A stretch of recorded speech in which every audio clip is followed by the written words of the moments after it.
حضرت گرامی، سورہ آل عمران کی ایک آیت میں اللہ تبارک و تعالی نے فرمایا کہ اہل ایمان وہ ہیں جن سے جب بھی کوئی غلطی یا بے حیائی کا ارتکاب ہو جاتا ہے اور اسی وقت کچھ لوگ ہوتے ہیں جو موویز دیکھتے ہیں، جو یوٹیوب دیکھتے ہیں، جو انسٹاگرام، فیس بک، واٹس ایپ وغیرہ چلاتے ہیں، اور وہ اس وقت کو ضائع کر دیتے ہیں کیونکہ انہیں اس میں بہت سکون ملتا ہے۔ انہیں معلوم ہے کہ ہمیں 100% کل صبح ہماری آنکھ کھلنی ہے، ہماری آنکھ کھل کے رہے گی۔ ایک مرتبہ حضرت موسیٰ علیہ السلام اپنی قوم کو لے کر نکلے لوگوں کو، اور دعا استسقاء کے لیے نکلے، بارش کی دعا کرنے کے لیے نکلے۔ اللہ تبارک و تعالیٰ سے دعا مانگی۔ اللہ نے کہا کہ موسیٰ، تیرے اس گروہ کے اندر ایک ایسا شخص موجود ہے 70 سال سے نافرمانی کر رہا، میں بارش نہیں برساؤں۔ ہم کیا چاہتے ہیں زندگی کے اندر؟ ہم کیوں دوڑ بھاگ کرتے بھی؟ جمعہ کے بعد سب کس چیز میں لگیں گے بتائیے آپ؟ سب کام پہ جائیں گے۔ کیوں جائیں گے؟ سب کو پیسہ کمانا، سب کو کیا چاہیے؟ مال چاہیے۔ ان الحمد للہ نحمده ونستعینه ونستغفره ونعوذ باللہ من شرور انفسنا ومن سیئات اعمالنا من يهده الله فلا مضل له ومن يضلل فلا هادي له واشهد ان لا اله الا الله وحده لا شريك له واشهد ان محمدا عبده ورسوله اما بعد فان خير الحديث كتاب الله وخير الهدي هدي محمد صلى الله عليه وسلم وشر الامور محدثاتها وكل محدثة بدعة وكل بدعة ضلالة وكل ضلالة في النار۔ اعوذ باللہ السمیع العلیم من الشیطان الرجیم، بسم اللہ الرحمن الرحیم۔ یا ایھا الذین آمنوا اتقوا اللہ حق تقاته ولا تموتن الا وانتم مسلمون۔ یا ایھا الناس اتقوا ربکم الذی خلقکم من نفس واحدة وخلق منها زوجها وبث منهما رجالا كثيرا ونساء واتقوا الله الذي تساءلون به والارحام ان الله كان عليكم رقيبا۔ یا ایھا الذین آمنوا اتقوا اللہ وقولوا قولا سدیدا یصلح لکم اعمالکم ویغفر لکم ذنوبکم ومن یطع اللہ ورسولہ فقد فاز فوزا عظیما۔ تمام طرح کی تعریف و توصیفات اللہ وحدہ لا شریک، خالق کائنات اور مالک عرش و سما کے لیے ہیں، جو تمام جہانوں کا پالنہار ہے، اور بے شمار درود و سلام نازل اللہ کے آخر نبی جناب محمد رسول اللہ صلی اللہ تعالی علیہ وسلم پر۔ حضرت گرامی، سورہ آل عمران کی ایک آیت میں اللہ تبارک و تعالی نے فرمایا کہ اہل ایمان وہ ہیں جن سے جب بھی کوئی غلطی یا بے حیائی کا ارتکاب ہو جاتا ہے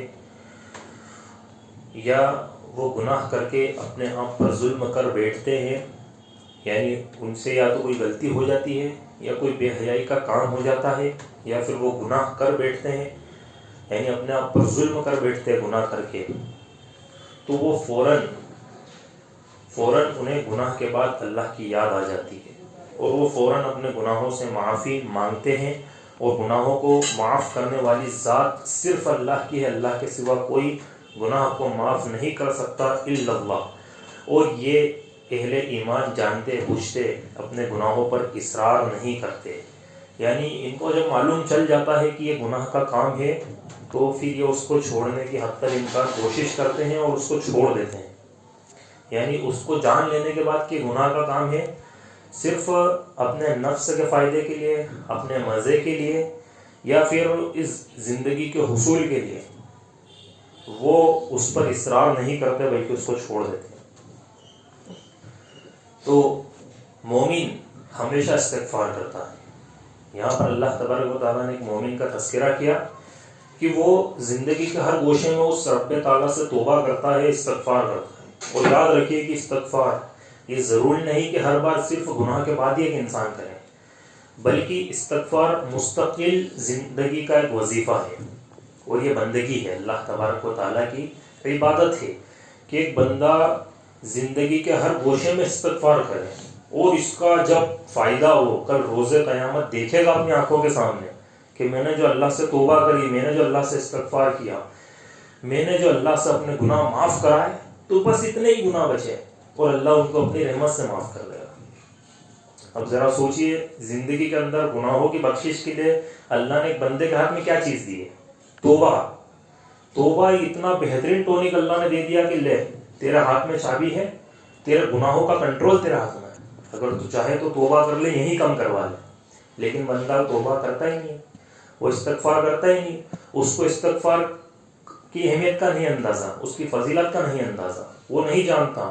اور شب و روز گزرتے جا رہے ہیں، روزانہ دن گزرتے جا رہے ہیں، زندگی اپنی ڈھلان کی اور ہے. انسان دھیرے دھیرے اپنی حقیقت کی طرف جا رہا ہے، لیکن وہ صرف گناہ کرتے جا رہا ہے، اس کے ارتکاب پر اصرار پر چلتے جا رہا ہے. وہ توبہ نہیں کرتا، وہ استغفار نہیں کرتا، اس کی زبان سے استغفار روزانہ نہیں نکلتا. تو اب ذرا بتائیے کہ وہ کس چیز کو جمع کر رہا ہے؟ وہ گناہوں کو جمع کر رہا ہے. وہ گناہوں کو جمع کر کے کل اللہ کے پاس جائے. تو استغفر اللہ، رب اغفر لی اہل ایمان کا شیوا ہے کہ ایک بندہ ہمیشہ استغفر اللہ کہتا ہے، رب اغفر لی کہتا ہے کہ اللہ تو مجھے بخش دے، مجھے معاف کر دے. پیارا نبی کریم صلی اللہ علیہ وسلم نے اپنے بارے میں فرمایا کہ واللہ انی لا استغفر اللہ واتوب الیہ فی اليوم اکثر من 70 مرہ، کہ اللہ کی قسم میں دن میں اللہ سے 70 بار سے زیادہ توبہ و استغفار کرتا ہوں. میں دن میں 70 بار سے زیادہ اللہ سے توبہ و استغفار کرتا ہوں. صحابہ کہتے ہیں کہ ہم نے دیکھا کئی مرتبہ اللہ کے نبی ایک مجلس کے اندر 100 بار سے زیادہ استغفار کرتے تھے. ایک مجلس کے اندر 100 بار سے زیادہ استغفار، جبکہ اللہ کے نبی کو اللہ نے کہا کہ اے نبی آپ معصوم عن الخطا ہیں، آپ معصوم عن الخطا ہے. معصوم عن الخطا ہونے کے باوجود اگر نبی کریم صلی اللہ علیہ وسلم کا یہ معمول ہے کہ ایک مجلس میں بیٹھ کر 100 بار اللہ سے معافی مانگ رہے، تو پھر ہمارا معمول کیا ہونا چاہیے؟ ہمارا معمول، ہم تو اگر زندگی بھر بھی توبہ کریں تو کم پڑے، لیکن ہم تو زندگی بھر تو چھوڑیے 1 منٹ بھی نہیں نکالتے، 2 منٹ بھی نہیں نکالتے کہ ہم اللہ سے استغفار کریں ایک دن کے اندر.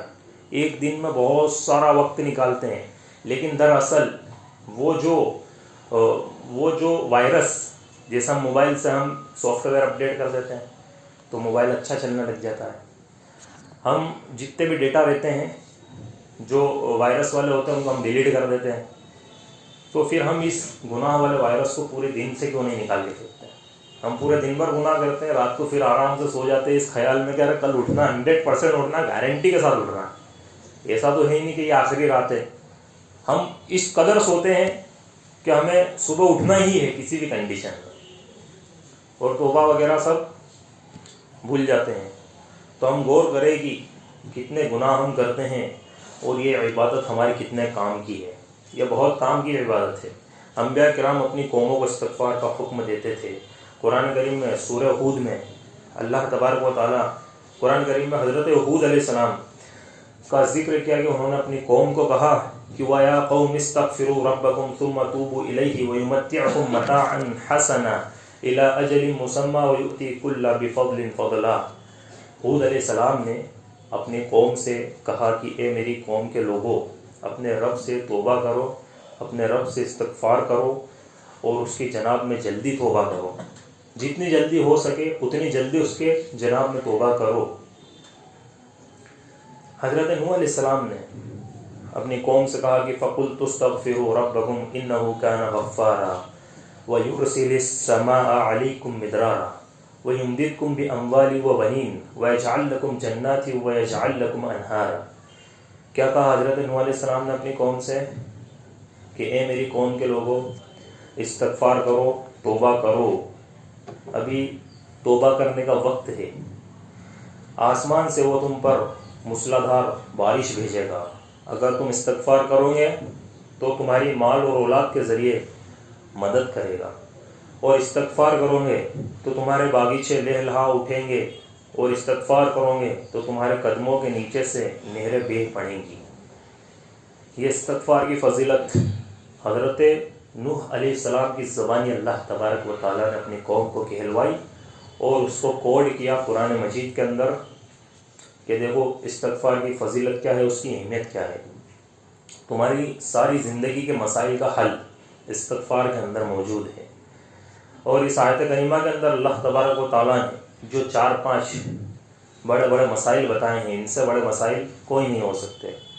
قرآن جا بجا اس عبادت کی تلقین کرتا ہے کہ وَاسْتَغْفِرُ اللَّهَ إِنَّ اللَّهَ كَانَ غَفُورًا رَحِيمًا، کہ اللہ سے استغفار کرو، اللہ سے توبہ کرو، یقیناً اللہ بخشنے والا ہے اور مہربان ہے، غفور الرحیم ہے۔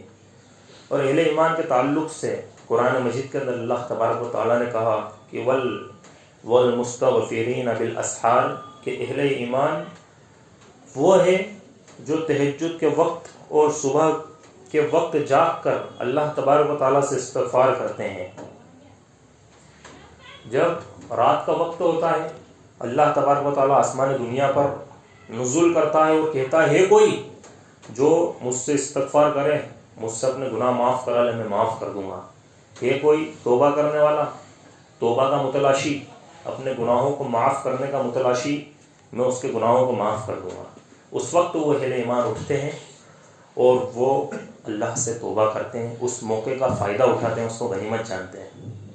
اور اسی وقت کچھ لوگ ہوتے ہیں جو موویز دیکھتے ہیں، جو یوٹیوب دیکھتے ہیں، جو انسٹاگرام، فیس بک، واٹس ایپ وغیرہ چلاتے ہیں، اور وہ اس وقت کو ضائع کر دیتے ہیں کیونکہ انہیں اس میں بہت سکون ملتا ہے۔ انہیں معلوم ہے کہ ہمیں 100% کل صبح ہماری آنکھ کھلنی ہے، ہماری آنکھ کھل کے رہے گی، لیکن یہ نہیں معلوم کہ وہ آنکھ کھولنے والی ذات جو اس پر قادر ہے وہ اللہ ہے۔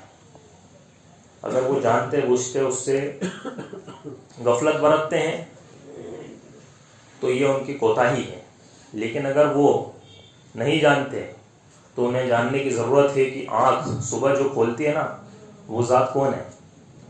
اللہم باسمک اموت و احیا، یہ دعا پڑھ کے سوتے ہیں کیا کہ ہم تیرے ہی نام سے جیتے ہیں اور تیرے ہی نام سے مرتے ہیں۔ تو وہی ذات ہے جس کے نام پہ جینا ہے اور اسی کے نام پہ مرنا ہے، اور وہی ذات صبح آنکھ کھولے گی ہماری۔ ہم اگر رات کو 2 بجے تک جاگتے ہیں، فجر نہیں مل سکتی بہت سارے لوگوں کو، صبح صادق نہیں دیکھ سکتے ہو، کیونکہ ان کے اوپر حق صرف اللہ کا ہے، اس نے مقررہ وقت کر رکھے ہیں، اس کے حساب سے وہ لیتا ہے۔ تو اسی لیے اہل ایمان تہجد کے وقت اور صبح کے وقت جاگ کر اللہ سے استغفار کرتے ہیں، توبہ کرتے ہیں۔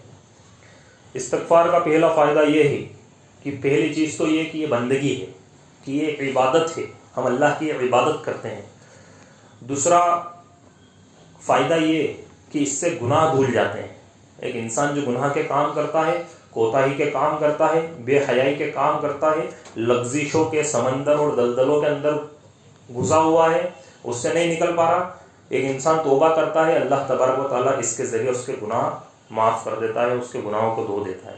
اور تیسرا بڑا فائدہ یہ ہوتا ہے کہ استغفار کی زندگی میں بڑی بڑی برکتیں ہوتی ہیں، بڑی بڑی برکتیں ہوتی ہیں۔ ہماری الجھنیں، ہماری ٹینشنیں، ہماری تکلیف، یہ اللہ تبارک و تعالیٰ آسانی کے اندر تبدیل کر دیتا ہے۔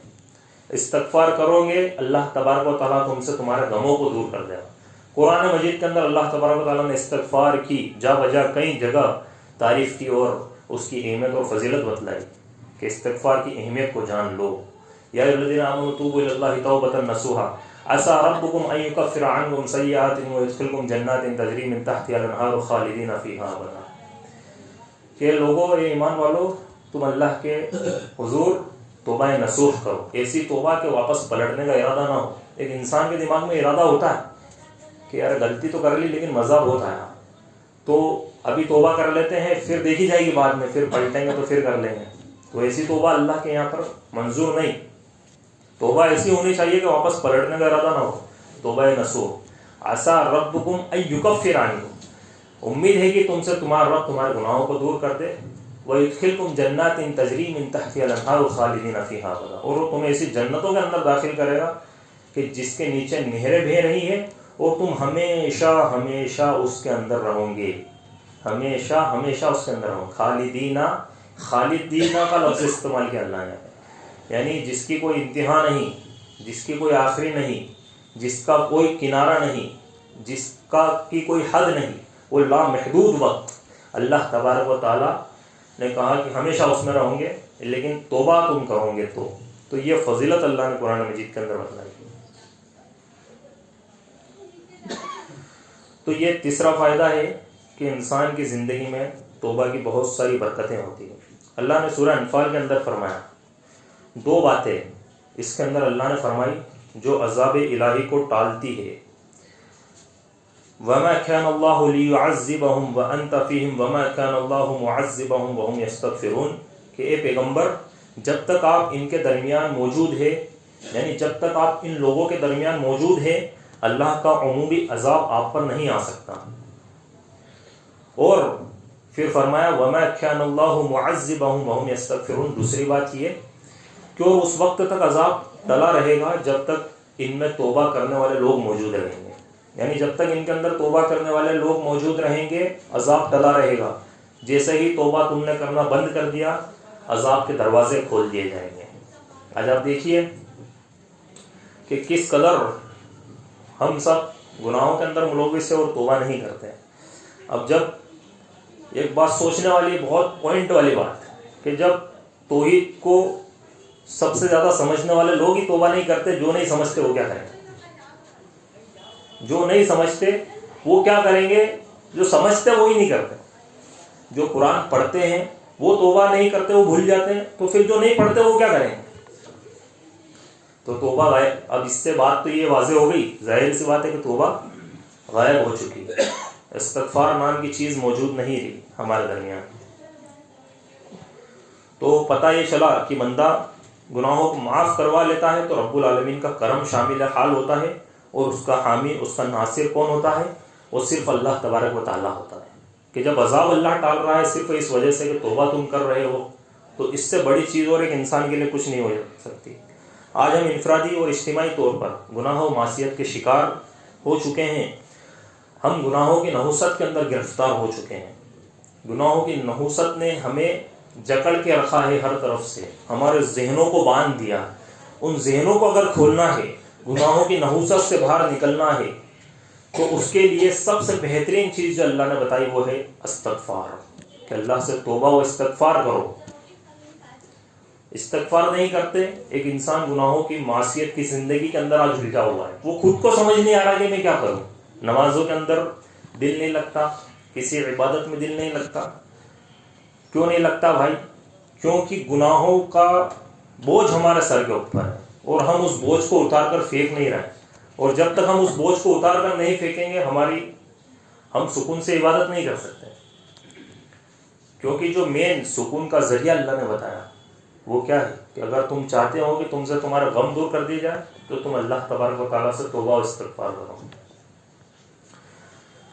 ستم ہم نے کیا، خود پر رحم تو نے ہی کرنا ہے، یہ ہم اقرار کرتے ہیں، یہ ہم فریاد کرتے ہیں، ہمیں بھی بخش دے یا رب، تجھے سے آس رکھتے ہیں۔ حضرت گرامی، اللہ تبارک و تعالیٰ نے نبی کریم صلی اللہ علیہ وسلم کو آسمان سے نازل ہونے والی وحی میں بہت سارے احکامات دیے۔ 23 سالہ احکامات میں پہلا حکم جو اللہ کے نبی صلی اللہ علیہ وسلم کو ملا وہ تھا اقرا، یعنی پڑھو، اور اس کے بعد بہت سارے احکامات اللہ کے نبی کو عطا کیے گئے۔ لیکن وحی کا سلسلہ جہاں ختم ہوا، وحی کا سلسلہ جس صورت پر ختم ہوا، اور 114 صورتوں میں ترکیب نزول کے اعتبار سے جو سب سے آخری صورت ہے وہ سورۃ النصر ہے۔ جب یہاں پر وحی کا سلسلہ ختم ہوا، اللہ تبارک و تعالیٰ نے جو آخری وحی اللہ کے نبی صلی اللہ علیہ وسلم کے اوپر بھیجی وہ تھی اذا جاء نصر اللہ والفتح ورأیت الناس يدخلون فی دین اللہ افواجا فسبح بحمد ربک واستغفر انہ کان توابا۔ یہاں پر اللہ تبارک و تعالیٰ نے فائنل جو حکم دیا اللہ کے نبی صلی اللہ علیہ وسلم کو، وہ استغفار کا حکم دیا۔ فائنل حکم کس چیز کا دیا؟ استغفار کی اہمیت کا اس سے اندازہ لگائیے آپ کہ کتنی بڑی فضیلت والی چیز ہے، اور ابھی ہمارے ہاتھ میں اللہ نے دے رکھی ہے۔ سانسیں جب تک ہم لے رہے ہیں اللہ تبارک و تعالیٰ نے ہمارے ہاتھ میں چیز دے رکھی ہے کہ کر لو توبہ۔ لیکن جب ایک انسان چلا جاتا ہے، عذاب جب اس کے اوپر ہوتا ہے، پھر تڑپتا، پھر اس کے بعد واپسی کا کوئی راستہ نہیں، اور اس کے بعد سنوائی کا کوئی کوٹ نہیں، اور اس کے بعد پھر ایک انسان کے پاس سوائے ندامت اور افسوس کے کوئی چیز نہیں۔ تو استغفار کرنا یہ ایک عظیم سنت ہے اور ایک عظیم تحفہ ہے، ایک بڑی نعمت ہے اللہ تبارک و تعالیٰ کی طرف سے، کہ فسبح بحمد ربک واستغفر، کہ نبی کریم صلی اللہ علیہ وسلم اللہ کی تسبیح اور تحمید بیان کیجئے اور اللہ سے استغفار کیجئے، انہ کان توابا، کہ وہ توبہ قبول کرنے والا ہے۔ نبی کریم صلی اللہ علیہ وسلم فرماتے ہیں ایک حدیث کے اندر کہ طوبی لمن وجد فی صحیفتہ استغفارا کثیرا، کہ خوش نصیب ہے وہ بندہ کہ کل حشر کے میدان میں جس کا نامہ اعمال کھلے اور ہر صفحے پر استغفار کی عبادت لکھی ہو۔ کیا فرمایا اللہ کے نبی نے کہ خوش نصیب ہے، سعادت مند ہے وہ شخص جس کا نامہ اعمال پر روز قیامت کھولا جائے اور وہ دیکھے کہ اس کے ہر صفحے کے اوپر استغفار لکھا ہو، کہ اس نے ہر صفحے پر یعنی ہر دن ہر روز استغفار کیا، صبح شام استغفار کیا۔ تو وہ خوش نصیب کون ہے؟ وہ خوش نصیب وہ ہے جو ہر روز توبہ کرتا ہے، ہر روز اللہ کے سامنے گڑ گڑاتا ہے، ہر روز اللہ کے سامنے عاجزی سے پیش آتا ہے، ہر روز اللہ سے استغفار کرتا ہے، ہر روز اپنے گناہوں کو معاف کرواتا ہے۔ اللہ تبارک و تعالیٰ کی رحمتیں بے قرار ایک انسان کے گناہوں کو معاف کرنے کے لیے ڈھونڈتی رہتی ہے۔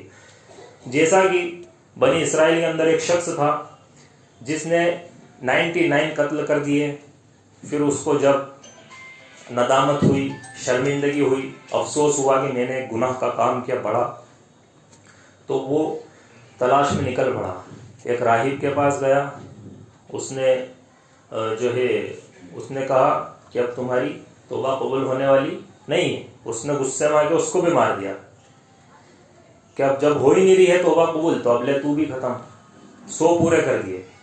پھر اس کے بعد وہ نکلا اور ایک شخص اس کو ملا، اس نے کہا کہ تیری توبہ قبول ہوگی تو فلاں بستی چلا جا، وہاں پر جا کر اللہ کے بندوں کے ساتھ مل کر اللہ کی کیا حضور توبہ کر۔ وہ نکلا اور راستے ہی میں موت آ گئی۔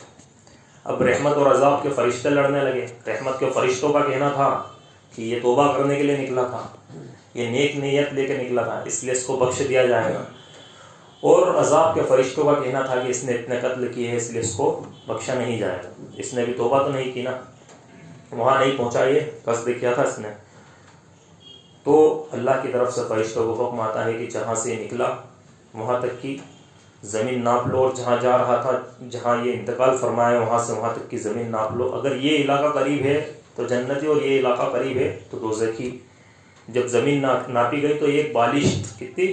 ایک بالشت زمین وہ قریب نکلی جدھر وہ جا رہا تھا۔ اللہ کے حکم سے اللہ تبارک و تعالیٰ نے اس جگہ کو قریب کر دیا۔ تو اب ذرا دیکھیے آپ کے کس قدر اللہ کی رحمتیں بے قرار ہے۔ 100 قتل کرنے والا بھی اگر ندامت پر آ جائے اللہ تبارک و تعالیٰ اس کو بخش دیتا ہے۔ اسی طریقے سے ایک مرتبہ حضرت موسیٰ علیہ السلام اپنی قوم کو لے کر نکلے لوگوں کو، اور دعا استسقاء کے لیے نکلے، بارش کی دعا کرنے کے لیے نکلے۔ اللہ تبارک و تعالیٰ سے دعا مانگی۔ اللہ نے کہا کہ موسیٰ تیرے اس گروہ کے اندر ایک ایسا شخص موجود ہے 70 سال سے نافرمانی کر رہا، میں بارش نہیں برساؤں جب تک کہ وہ باہر نہ نکل جائے۔ موسیٰ علیہ السلام نے اعلان کیا کہ کون ہے وہ شخص، اگر وہ نہیں نکلے گا تو بارش نہیں ہوگی۔ وہ شخص جب اس نے بات سنی وہ سمجھ گیا کہ وہ تو میں ہوں۔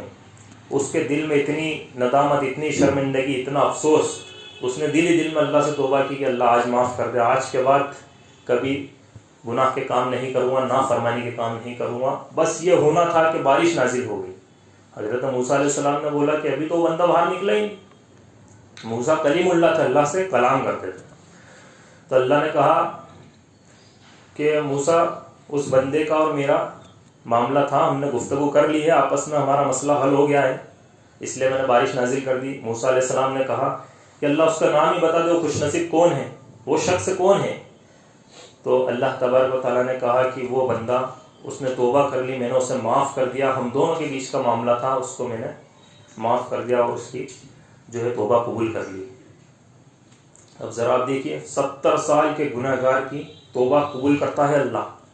100 قتل کرنے والے کا اللہ رب العالمین اس کو معاف کر دیتا ہے۔ اور اس وقت کئی واقعات بنی اسرائیل میں اگر دیکھا جائے تو یہ خطبہ چھوٹا پڑ جائے۔ اتنے سارے واقعات اللہ تبارک و تعالیٰ نے دنیا کے اندر لوگوں کو بتلائے کہ دیکھو استغفار، لیکن ہم نہیں جانتے، ہم استغفار کی اہمیت کوئی نہیں سمجھتے، ہم توبہ نہیں کرتے، ہم شرم آتی ہے، ہم ہاتھ اٹھانے میں، اللہ کے سامنے کا ہم ہاتھ کیسے اٹھائیں، ہمیں شرم آتی ہے، 4 لوگ بیٹھے ہوئے نہیں آتی گا، یہی تو حقیقت ہے کہ بندہ نماز کے بعد بھی اس نے کبھی یہ نہیں سوچا کہ میں ہاتھ اٹھا کے اللہ سے دعا کروں یا پھر تھوڑی دیر بیٹھ کر اللہ سے دعا کروں. نہیں، پھٹافٹ جیسے ہی نماز ختم ہوئی کیا بھاگنا ہے. تو یہاں پر آپ دیکھیے کہ اتنی بڑی اہمیت اور فضیلت ہے، اور ہمارے گناہ ان کے گناہوں کے سامنے کچھ نہیں، پھر بھی ہم معاف نہیں کروا رہے ہیں اور انہیں کو لاد کر چلتے جا رہے ہیں. تو اللہ کی رحمت بے قرار ایک بندے کے گناہوں کو معاف کرنے کے لیے بے قرار رہتی ہے. نبی کریم صلی اللہ علیہ وسلم فرماتے ہیں کہ خوش نصیب ہے وہ بندہ کہ کل حشر کے میدان میں جس کا نامہ اعمال کھلے اور ہر صفحہ پر استغفار کی عبادت لکھی ہو. تو خوش نصیب وہی ہے جو روزانہ توبہ کرتا ہے. شاعر نے کہا ہے کہ ایک بار خطا گر ہو جائے 100 بار ادب سے توبہ کر. ایک بار خطا گر ہو جائے 100 بار ادب سے توبہ کر. یہاں کا ایک اشک اچھا وہاں گریائے پہ ہم کیا ہوگا. یہاں پر ایک آنسو نکال لے، تیرے گناہ معاف ہو جائیں گے. وہاں تو رو رو کے مر جائے گا، پھر زندہ ہوگا، پھر روئے گا، پھر مرے گا، پھر زندہ ہوگا، پھر روئے گا، پھر مرے گا، پھر زندہ ہوگا. کچھ نہیں ہونے والا، کیونکہ پھر اللہ کا جلال اس کی رحمت پر غالب آ جائے گا. ابھی اللہ کی رحمت اس کے جلال پر غالب ہے. تو اسی لیے یہاں پر اللہ سے توبہ کر لے، ایک آنسو نکال لے بس، اور اللہ سے توبہ کر لے. اسی طریقے سے حضرات گرامی، استغفار کو اللہ نے بڑی عبادتوں کے ساتھ منسلک کیا. فرض کی نماز کے بعد استغفار کا حکم دیا. ہم 3 مرتبہ کہتے ہیں استغفر اللہ، استغفر اللہ، استغفر اللہ. تہجد کے بعد اللہ تبارک و تعالیٰ نے استغفار کا حکم دیا. اسی طریقے سے حج میں عرفہ کے وقوف کے بعد مزدلفہ آ کر کثرت سے استغفار کرنے کا حکم دیا. تو ایک بڑی بڑی عبادتوں کے ساتھ اللہ نے استغفار کو منسلک کیا. اس کا مطلب کیا ہے؟ مطلب صاف ہے کہ اللہ تبارک و تعالیٰ ہماری تربیت کر رہا ہے کہ اے اللہ، ہم نے تیری عبادت کی لیکن جیسی کرنی چاہیے تھی، جیسا حق تھا ویسے ہم نے عبادت نہیں کی. جیسی تیری عبادت ہونی چاہیے تھی اس کے اندر کوتاہی ہو گئی. اللہ تو ہماری عبادتوں کو قبول کر لے. اور عبادتوں کے بعد توبہ و استغفار کا حکم یہ بڑی نعمت ہے، کیونکہ شیطان بڑا مکار ہے. وہ انسان کے اندر، بندے کے اندر عبادت کا غرور پیدا کر دیتا ہے. ایک انسان جب عبادتیں کرتا ہے تو اس کے اندر یہ غرور شیطان ڈال دیتا ہے کہ تو بڑا متقی ہے، تو بڑا پرہیزگار ہے. پھر وہ اپنے سے جب کم تر لوگوں کو دیکھتا ہے تو ان کو حقارت کی نظر سے دیکھتا ہے کہ دیکھو میں بہت بڑا نمازی ہوں، میں بہت بڑا حاجی ہوں، میں غازی ہوں، میں روزے رکھتا ہوں، میں نفلی روزے رکھتا ہوں، نفلی عبادتیں کرتا ہوں، میں دن بھر استغفار پڑھتا ہوں، میں دن بھر درود پڑھتا ہوں. یہ ساری چیزیں ایک انسان کے اندر شیطان ڈال دیتا ہے. اسی لیے استغفار کا حکم دیا کہ استغفار کرو، کیونکہ شیطان جو ہے نا یہ بڑا مکار ہے. انسان کے اندر عبادت کا غرور پیدا کر دیتا ہے، اور عبادت کے غرور کا نشہ یہ شراب کے بھی نشے سے خطرناک ہوتا ہے.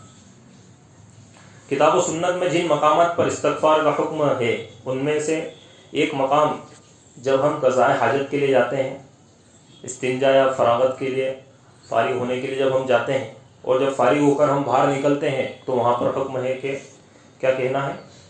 غفرانک. غفرانک کہ اللہ مجھے معاف کر دے، مجھے معاف کر دے. اس کا مطلب یہ ہے کہ جس طرح پروردگار اس حمام میں تو نے مجھے میرے بدن کی ظاہری نجاست و گندگی سے پاک کر دیا، اس گندگی سے جس طریقے سے تو نے مجھے پاک کیا ہے، مجھے میرے گناہوں کی نجاست سے بھی اسی طریقے سے پاک کر دے.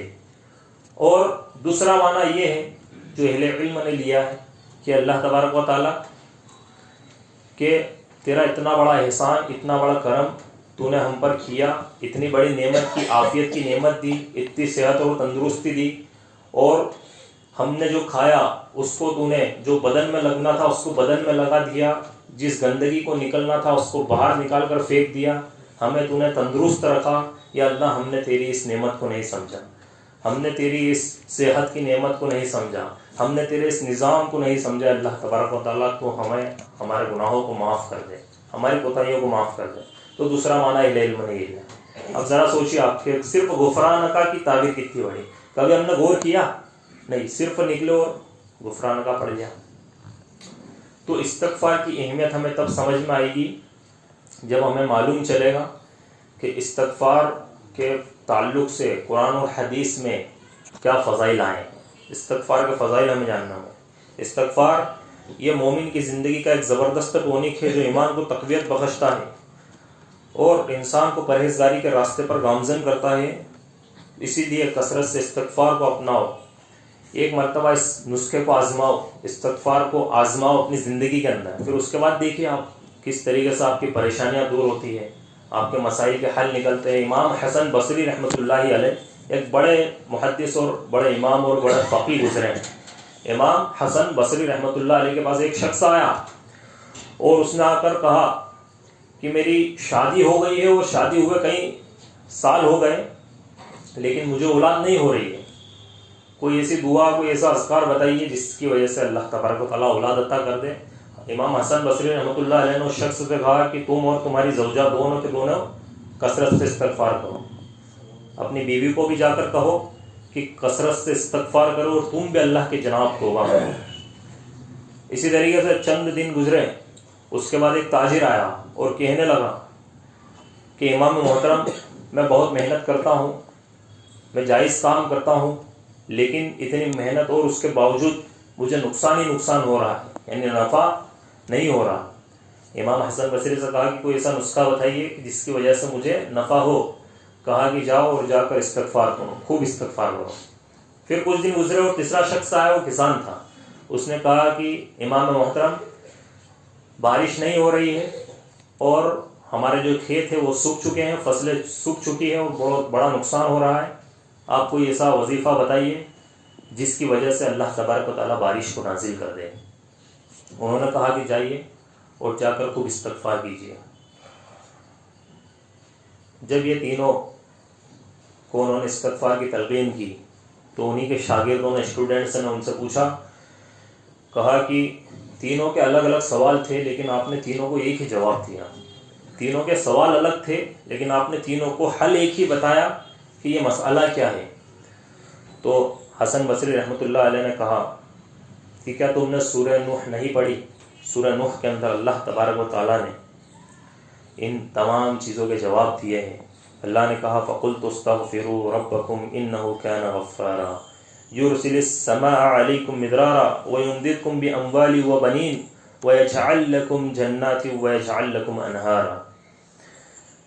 کہ حضرت نوح علیہ السلام نے اپنی قوم کو یہ نصیحت کی تھی کہ میری قوم کے لوگوں، تم اللہ تبارک و تعالیٰ کے جناب توبہ کرو، استغفار کرو، اپنے گناہوں کو معاف کرواؤ. وہ بخشنے والا مہربان ہے. اگر تم توبہ کرو گے، استغفار کرو گے، یُرْسِلِ السَّمَاءَ عَلَيْكُمْ مِدْرَارًا، وہ تمہارے اوپر آسمان سے موسلا دھار بارشیں نازل کرے گا. وَيُمْدِدْكُمْ بِأَمْوَالٍ وَبَنِينَ، اور وہ تمہارے مال کے ذریعے اور اولاد کے ذریعے تمہاری مدد کرے گا. وَيَجْعَلْ لَكُمْ جَنَّاتٍ وَيَجْعَلْ لَكُمْ أَنْهَارًا، اور وہ تمہارے باغیچوں کو شر سبزو شاداب کرے گا اور تمہارے نیچے سے نہریں جاری کرے گا. وَيَجْعَلْ لَكُمْ جَنَّاتٍ وَيَجْعَلْ لَكُمْ أَنْهَارًا، اور وہ تمہارے لیے جنتیں بنائے گا، تمہارے لیے نہریں بنائے گا. تو یہاں پر یہ تینوں چیزیں، پہلا کیا لے کر آیا تھا؟ شادی کا. تو اللہ نے کہا بچے، مطلب اس نے کہا کہ بچے نہیں ہو رہے. اللہ نے یہاں پر حل بتایا کہ وَيُمْدِدْكُمْ بِأَمْوَالٍ وَبَنِينَ، توبہ کرو گے اللہ تمہارے مال میں بھی برکت دے گا اور تمہاری اولاد میں بھی برکت دے گا. اب دیکھو، توبہ کرو تو صحیح، ہم کیا چاہتے ہیں زندگی کے اندر؟ ہم کیوں دوڑ بھاگ کرتے بھی؟ جمعہ کے بعد سب کس چیز میں لگیں گے بتائیے آپ؟ سب کام پہ جائیں گے. کیوں جائیں گے؟ سب کو پیسہ کمانا، سب کو کیا چاہیے؟ مال چاہیے. تو یہاں پر اللہ تبارک و تعالیٰ نے اتنی بہترین آپشن بتایا. آپ مال کمائیے، یقیناً مال کمائیے، لیکن استغفار کے ساتھ کمائیے. آپ جائیے اور اللہ سے استغفار بھی کیجیے ساتھ میں. پھر دیکھو آپ اللہ کتنی برکتیں دیتا ہے. جن کو اولاد نہیں ہو رہی وہ اللہ سے جو ہے دعا کریں، اللہ تبارک و تعالیٰ اولاد عطا کرے گا، استغفار کریں گے. دوسرا شخص جو آیا تھا تاجر تھا، ٹھیک ہے، کیا تھا؟ وہ تاجر تھا. اللہ نے یہاں پر اس کا بھی حل بتایا کہ مال میں اللہ تبارک و تعالیٰ برکت دے گا، استغفار کرو. تیسرا شخص کون تھا؟ کسان تھا. اللہ نے کہا تمہارے باغیچوں کو سر سبز و شاداب کر دے گا اور تمہارے اوپر موسلا دھار بارشیں نازل کرے گا. تو ہر چیز کا حل استغفار کے اندر ہے. ہمیں چاہیے کہ ہم استغفار کریں. استغفار کے کئی سارے جو ہے ذکر ہیں، انشاءاللہ تبارک و تعالیٰ آئندہ جمعہ کے اندر بیان کی جائیں گے اللہ نے چاہا تو. آخر میں اللہ سے دعا ہے کہ اللہ کہنے اور سنت سے زیادہ عمل کرنے کی توفیق عطا فرمائے. اللہ تبارک و تعالیٰ تو ہمارے گناہوں کو بخش دے، ہمیں معاف کر دے، ہماری کوتاہیوں کو معاف کر دے اور اللہ تو ہمیں اس بات کی توفیق دے کہ ہم استغفار کریں، توبہ کریں، تیری جانب ہم توبہ کریں، رجوع کریں، اور ایسی توبہ کریں جو توبہ نصوح ہو کہ ہم واپس گناہوں کی طرف نہ پلٹیں، اور ہماری زندگی کے ہر روز کو اور روز محشر کے ہر صفحے کو، نامہ اعمال جو تو ہمیں کل دے گا ہاتھ میں، اس کے ہر صفحے کے اندر استغفار کو لکھ دے. آمین تقبل.